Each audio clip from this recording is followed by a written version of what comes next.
मेरे को ये सस्पिशन है, I might be proven wrong, कि वो फाइनली एनआरसी करना चाहते हैं।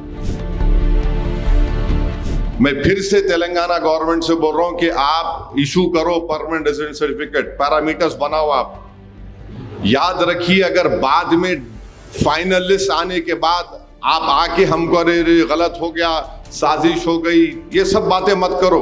अभी ये टाइम रिएक्ट करने का है, कंस्ट्रक्टिव काम करने का है। ममता बनर्जी अपना इलेक्शन हार गई, स्टालिन अपना इलेक्शन हार गए। ममता बनर्जी तो अपना बूथ में इलेक्शन हार गई जहां घर था उसका। ये लोग समझ रहे नहीं, ये लोग जितने लॉयर्स यहां पर आए और जो यहां पर नहीं आ सके, प्लीज आपकी सर्विसेज की बेहद जरूरत है।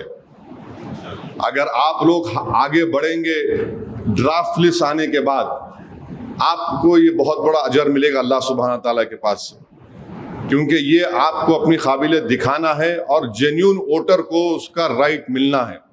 आप जानते हैं कि देखिए, अभी आप साबिर भाई भी देखे होंगे, यूनियन होम मिनिस्ट्री ने एक हाई लेवल कमीशन बनाया रिटायर्ड सुप्रीम कोर्ट के जज को, और उनको ये बोला गया है कि जहां जहां डेमोग्राफी में चेंज आए, जहां जहां अचानक आबादी बन गई, वो कमीशन इसको देखेगा।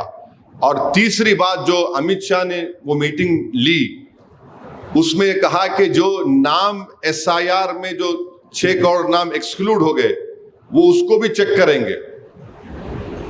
अमित शाह होम मिनिस्टर अगर कोई मीटिंग करते तो याद रखिए, वो कच्चा काम नहीं करता आदमी, वो खाली हवाई फायरिंग नहीं करता, कुछ ना कुछ बराबर वो एक प्रोग्राम बना के काम कर रहे हैं।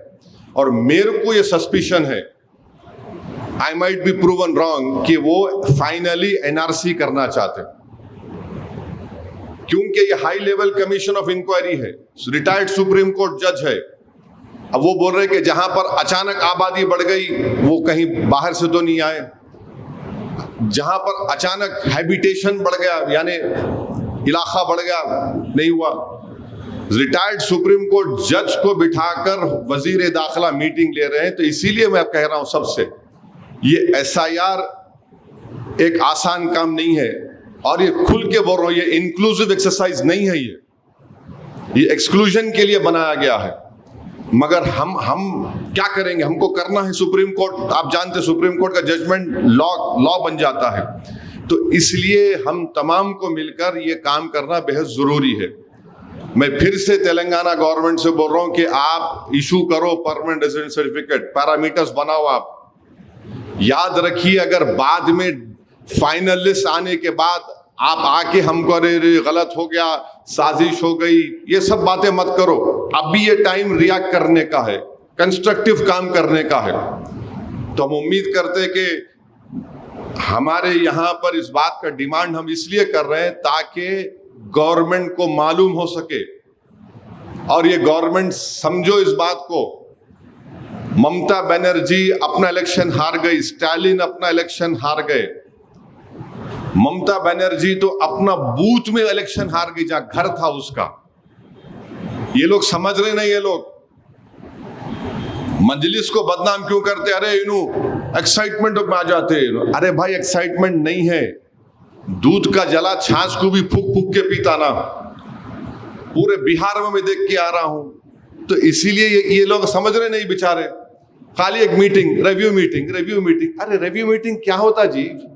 तुम एक डिसीजन लो, लेके बोलो तेलंगाना के गरीबों के लिए हम परमानेंट रेजिडेंट सर्टिफिकेट दे रहे, आप दे, जारी करो। देखो, एक मिनिमम से मिनिमम जो मर गए लोग, उनका नाम कटना चाहिए। डबल एंट्री है, कटना चाहिए, बिल्कुल कटना चाहिए। जो नहीं है उनका कटना चाहिए। मगर जो जेन्युइन वोटर है उसको कैसा डिनाई कर रहे हैं आप? और खास तौर से ये हाई लेवल ऑफ इंक्वायरी जो हमारे होम मिनिस्टर साहब बनाए, स्पेशली फिर सुप्रीम कोर्ट ने बोल दिया ईसीआई को कि you forward those names whose names have been excluded from SR to the competent authority। competent authority का सुप्रीम कोर्ट है, होम अफेयर्स है। ये हाई लेवल ऑफ कमीशन बना दिए। तो ये सब चीजें हैं, हम उम्मीद करते हैं कि रेवंत रेड्डी साहब ठीक है, आप टाइम नहीं दे रहे मिलने का, मत दीजिए, मेरे को इतराज नहीं है, मगर पब्लिक के लिए मैं इस अपील कर रहा हूं, डिमांड कर रहा हूं, अगर ये कांग्रेस गवर्नमेंट रिएक्ट नहीं करेंगी तो जो गरीबों का नाम कटेगा उसके बाद रोना नहीं उन्होंने आके यहाँ पे, और उन्होंने समझ रहे नहीं। और टीआरएस वाले तो खैर बेचारे, उन्होंने भी एक अजीब है, अरे तुम मेन अपोजिशन है बाबू, तुम 10 साल हुकूमत करे, लेटर लिखो इलेक्शन कमीशन को कि भाई ये 3 डॉक्यूमेंट नहीं है हमारे पास। इलेक्शन कमीशन क्या बोल रहा है कि वो 12 डॉक्यूमेंट एग्जॉस्टिव नहीं है, मगर एग्जॉस्टिव ही है वो, in letter and spirit it is exhaustive only. आपके मोबाइल पर तुरंत आएगी ब्रेकिंग न्यूज, स्क्रीन पर सबसे पहले दिखेगी बड़ी खबर, देश दुनिया की हर खबर एक जगह। अब आपके मोबाइल पर तुरंत फटाफट इंस्टॉल कीजिए न्यूज नेशन ऐप और रखिए खुद को अपडेट।